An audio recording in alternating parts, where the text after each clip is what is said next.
What doesn't work in Buddhism?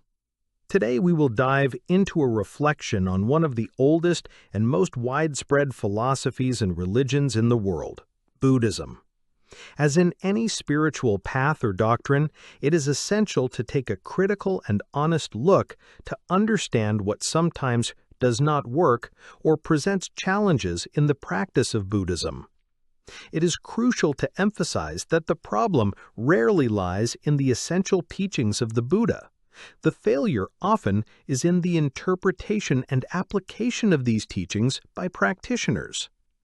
One of the points that can not work is the search for an unattainable perfection. Buddhism invites us to self-transformation and awakening, but if this quest becomes an obsession with a state of absolute purity without recognizing our human imperfection, it can generate more anxiety and frustration than peace. The idea of reaching nirvana can be misinterpreted as a final and abrupt destination, rather than a continuous process of liberation. Another challenge resides in the excessive dissociation of the material world. Although detachment is a fundamental principle, an extreme interpretation can lead to the neglect of mundane responsibilities, such as family care, social contribution, or even physical health.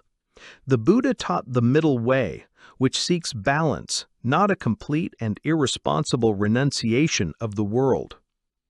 Commercialization and exoticism are also aspects that, unfortunately, may not work for many. The transformation of Buddhism into a fashion or a consumer product with charismatic gurus and expensive retreats distorts the essence of a practice that should be accessible and focused on simplicity and self-discipline.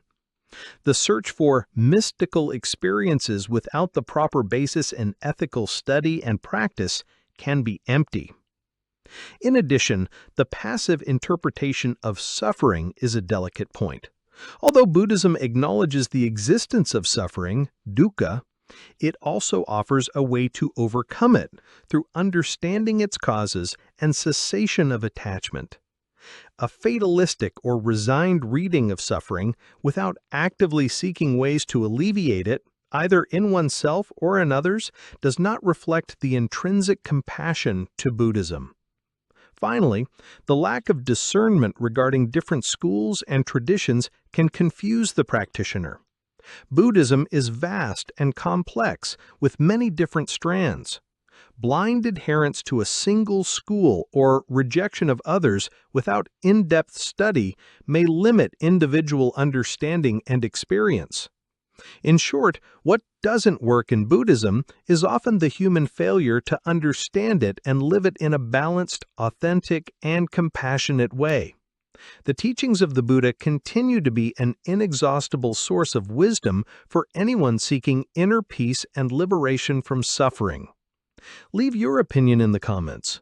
What do you perceive that does not work in Buddhism or its practice? Let's talk.